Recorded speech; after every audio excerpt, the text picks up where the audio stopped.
Muy buenos días a todos. Muchas gracias, señores diputados, señor presidente de esta comisión.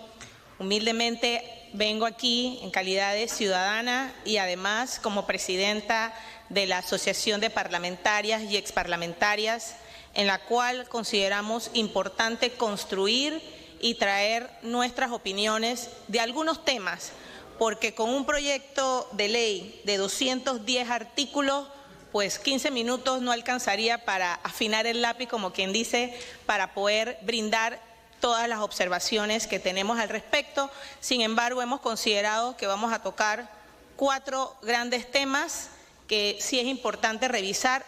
Lamento mucho que no está el director de la Caja del Seguro Social, porque traía varias. ¿Hay alguno de los técnicos? Porque la verdad es que tengo preguntas específicas.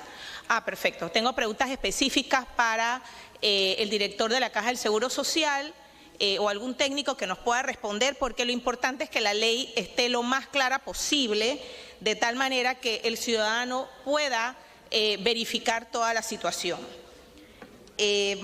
Básicamente es importante establecer, empezando de que el proyecto de ley se identifica como el proyecto de ley 163 que modifica la ley 51 del 27 de diciembre del 2005, pero debo señalar que este proyecto de ley además modifica, y es bien importante porque es un artículo que ha estado cuestionándose a nivel de los medios de comunicación, la ley 419 del 1 de febrero del 2024, y que hasta cierto punto considero que se ha dado alguna tergiversación de la información. Por tanto, me tomé el trabajo de revisar no solamente la ley 419 del 1 de febrero del 2024, sino la reglamentación del decreto ejecutivo 27-30.028-C del 10 de mayo del 2024. Es importante señalarles que para ser lo más didáctica posible, para poder que se entienda un poco los que hemos pasado por esto, sabemos que si venimos con muchas ideas, ya sea a favor o en contra, al final no aterrizamos en lo que realmente consideramos pudiéramos intervenir para construir. Yo lo he dividido en 4 temas. En primer lugar, me voy a referir a las facultades y deberes de la Junta Directiva y del Director General de la Caja del Seguro Social. El segundo tema, voy a referirme a lo relacionado a los conflictos de intereses. El siguiente tema es una pequeña observación que tengo sobre las prestaciones en la salud a los dependientes. Y el último tema que quiero abordar, que es un poco más extenso, que son las preguntas que tengo, es lo relacionado a los trabajadores independientes y con respecto a la cotización mínima, que es el ingreso mínimo cotizable. Así que arranquemos sin más preámbulo. Tengo entonces sobre las facultades y deberes de la Junta Directiva. El artículo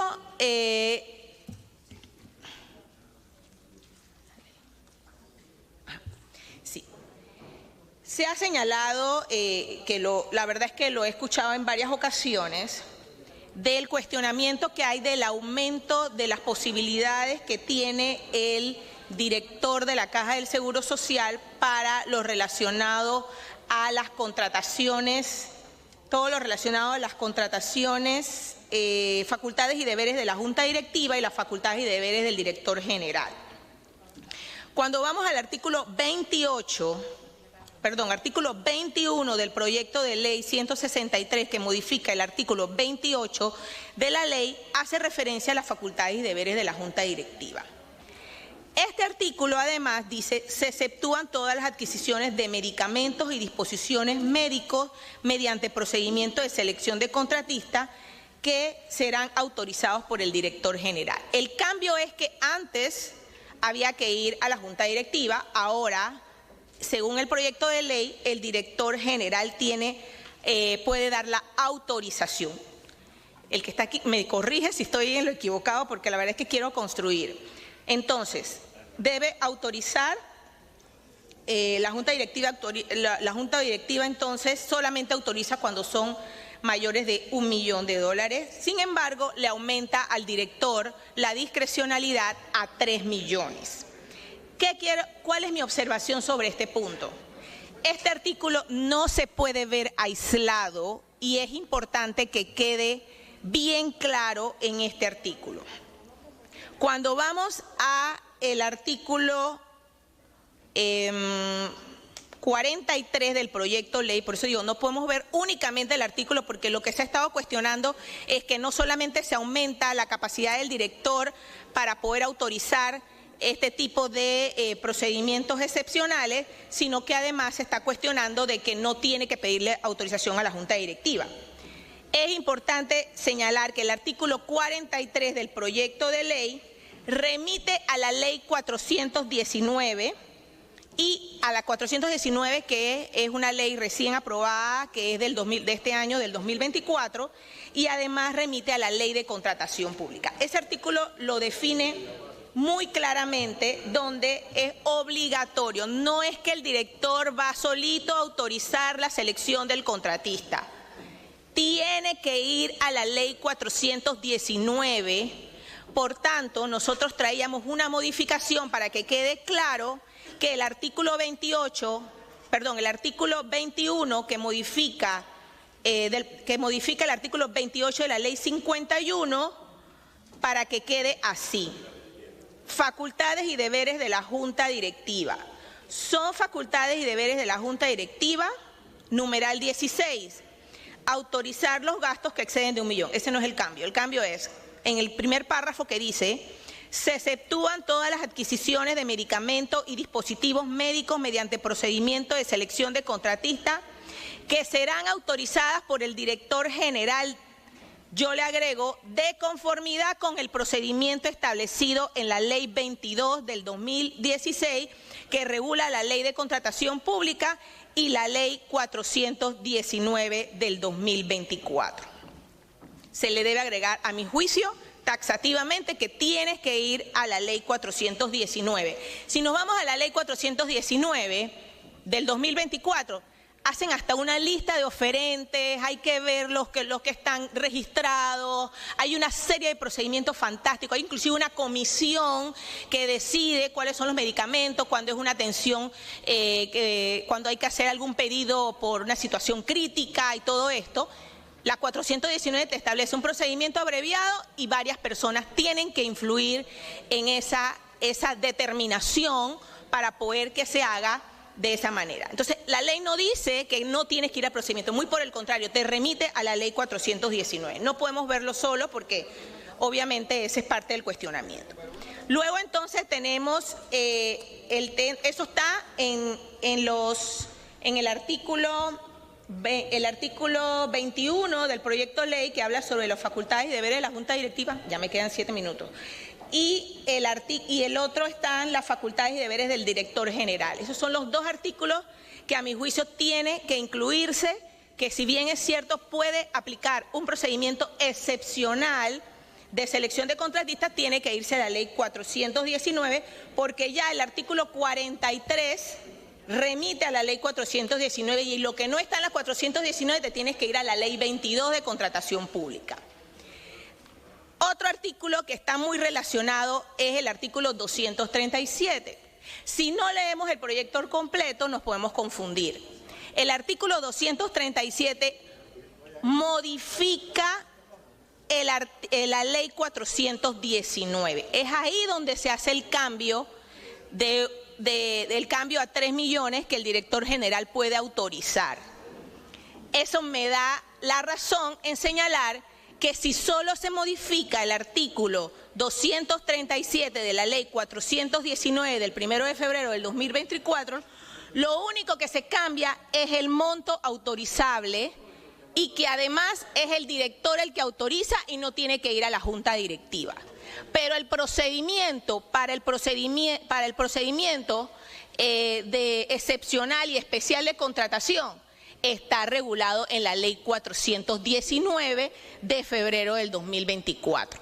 Así que ahí está salvaguardado el hecho que no es que autoriza por autorizar. Yo digo que selecciono tal contratista, no, tiene que cumplir el procedimiento de la 419, y por eso es que en este artículo 237, que está en el artículo 157 del proyecto de ley 163, yo le agrego un párrafo que dice: obtenida la autorización para utilizar el procedimiento excepcional y especial de contratación a la que se refiere este artículo, queda entendido que las autoridades contratantes deben cumplir con el procedimiento establecido en la Ley 22 del 2006, que es la Ley de Contratación Pública, y en la Ley 419 del 2024, referente a la autorización del procedimiento excepcional. Eso es en cuanto a esta autorización, que me parece que es válido aclararlo y lo tenemos aquí con unas propuestas de modificación. El otro punto que quiero aclarar es la ley de conflicto de intereses, que tenemos que traerlo a colación, porque cuando la ley 51 fue aprobada, no existía la ley de conflicto de intereses, que es la ley 316 de agosto del 2022, que regula las situaciones del conflicto en interés de la función pública. Entonces, cuando vamos a la ley de conflicto de intereses, te define claramente cuáles son los sujetos obligados, siendo el director y el subdirector general, director y subdirector de una entidad como la Caja del Seguro Social, que es autónoma, está dentro de la lista de los sujetos obligados que establece la Ley 316 del 18 de agosto del 2022. Por tanto, considero que en el artículo que hace referencia a al conflicto de interés, el conflicto de interés del director general y subdirector general, tiene que ponerse específicamente que tiene que cumplir con los parámetros establecidos en la Ley 316. Es decir, no debe haber conflicto de intereses y tiene que someterse a lo que regula la Ley 316. Eso es en cuanto al director y subdirector, porque en el caso de la Junta Directiva, sí, el artículo 25 de la ley, que modifica el artículo 33 de la Ley 51, hace referencia a los miembros principales y se agrega a los suplentes, que también tienen que cumplir con lo establecido en la Ley de conflicto de intereses. Sin embargo, a mi juicio también este artículo 25 del proyecto de ley tiene que incluir que tienen el deber de cumplir con lo establecido en la Ley 316 del 18 de agosto del 2022, que regula las situaciones de conflicto de interés en la función pública.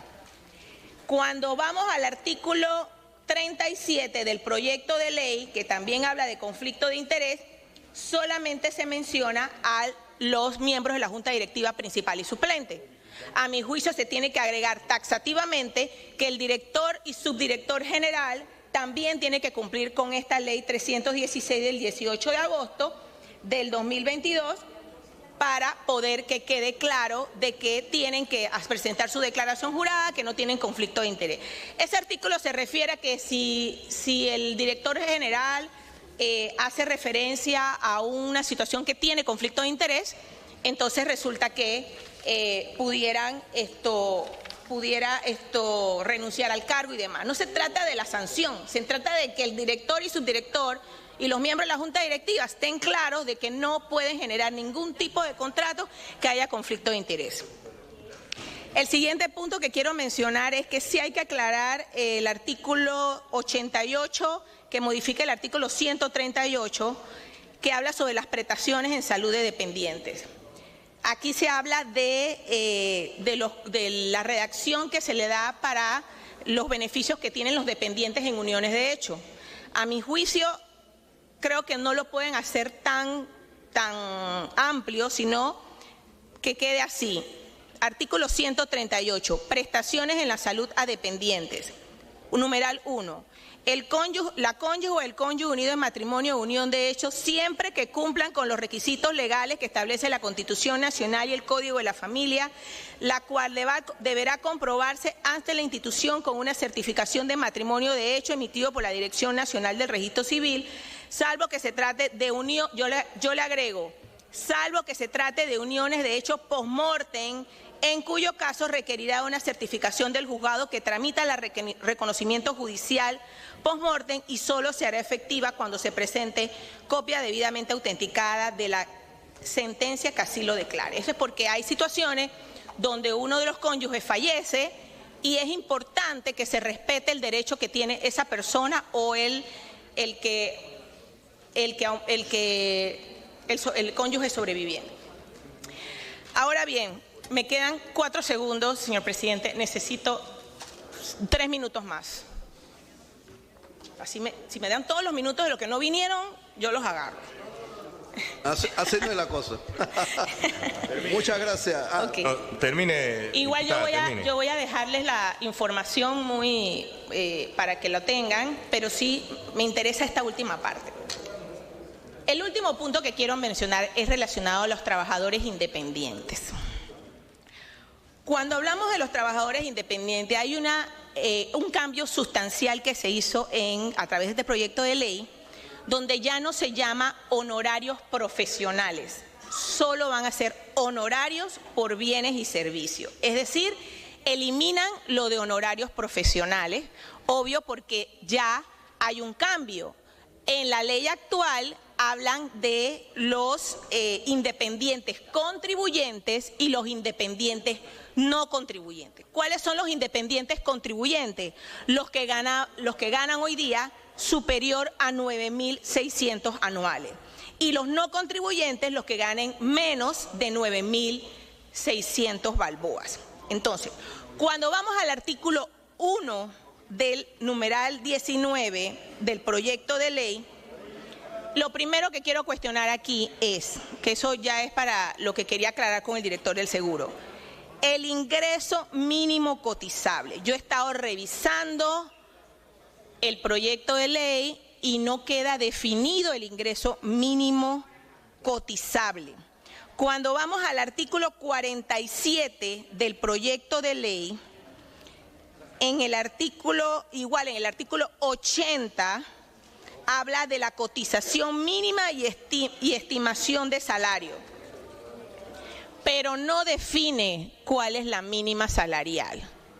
Por tanto, eso puede generar confusión porque la ley 51 sí lo define. La ley 51 habla de menos de 100 balboas y de más de 100 balboas. Pero esta ley no está o no lo vi, puede ser que esté, pero no lo visualicé.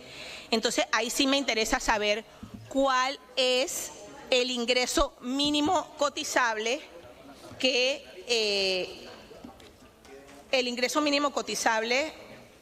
que establece el artículo 1, numeral 19 y el artículo 80. No está. No sé si tiene alguna respuesta para eso. Perdón, señor presidente. Tiene la palabra el licenciado Bordón. Ya le queda un minuto. Buenas. Voy a solicitarle a la licenciada Rosilda Robinson que dé la respuesta. Sí, buenos días. Rosilda Robinson, asesora legal de la Caja de Seguro Social. Efectivamente es algo que nosotros debemos hacer la verificación dentro del proyecto porque sí se había considerado que iba a ser una base similar a la que existe hoy día. Sin embargo, dentro de las modificaciones del primer debate vamos a considerar no solamente esa, sino las otras consideraciones porque con respecto a lo primero que dijo, ya nosotros dentro hemos considerado para que exista una aclaración en cuanto al punto de el aumento las adquisiciones de medicamentos y dispositivos médicos, que efectivamente se cumpla lo que establece la 419 y la ley 22. Excelente. Porque una remite a la otra, ¿no? Ajá. Así que sí tendríamos que volver y regresar con el tema de establecer taxativamente el ingreso mínimo cotizable, porque como está en este momento, lo cierto es que es del 100% de los honorarios anuales, y si quizás con otra parte de su pregunta, dentro del glosario persiste la definición de lo que para la Caja de Seguro Social significa honorarios, y sobre la base cotizable sería el 52% de los ingresos brutos anuales, y que pagaría el 18% de ese porcentaje. Sí. Gracias. Ajá. Para ver si vamos cortando. Sí, no voy a pedir las respuestas, pero sí quiero las preguntas porque es importante. El trabajador independiente, en el artículo 47 del proyecto de ley, que es que modifica el artículo 80 de la ley 51. Anoche en la conferencia de prensa que hubo del señor director dijo que los trabajadores independientes podíamos, porque me incluyo, poner cualquier cifra. Yo creo que eso hay que aclararlo porque en la ley no está. y no puede ser cualquier cifra, porque no puede ser que alguien que gane $10 al mes va a tener que cotizar, o sea, eso hay que verlo. Pero dijo esto, entonces la pregunta también era, usted mencionó el 52%, pues sí, ¿es en base a un 52% o es en base al honorario bruto cotizable? La otra pregunta que tenía era en cuanto a las cuotas pagadas por los independientes. El artículo 48 del total habla de los honorarios brutos, del total de los honorarios brutos. Licenciada Corina, ¿puede hacerle llegar la pregunta a la licenciada? Porque tenemos que cumplir también con las reglas del tiempo y ya se le terminó su tiempo. Déjeme terminar la idea nada más. Hay que aclarar en el proyecto de ley que si es en base al 52%, si de ahí empezamos, porque si no se hace esa aclaración, resulta que el trabajador independiente va a pagar más que la cuota obrero patronal. Sí, y va a aumentarse muchísimo y no podemos dar la carga a los trabajadores independientes. Entonces, sí hay que aclarar que tiene que ser a partir del 52%, que es lo que yo estoy entendiendo, pero los artículos están tan dispersos en el proyecto de ley que no queda claro esa situación. Muchas gracias, señor presidente.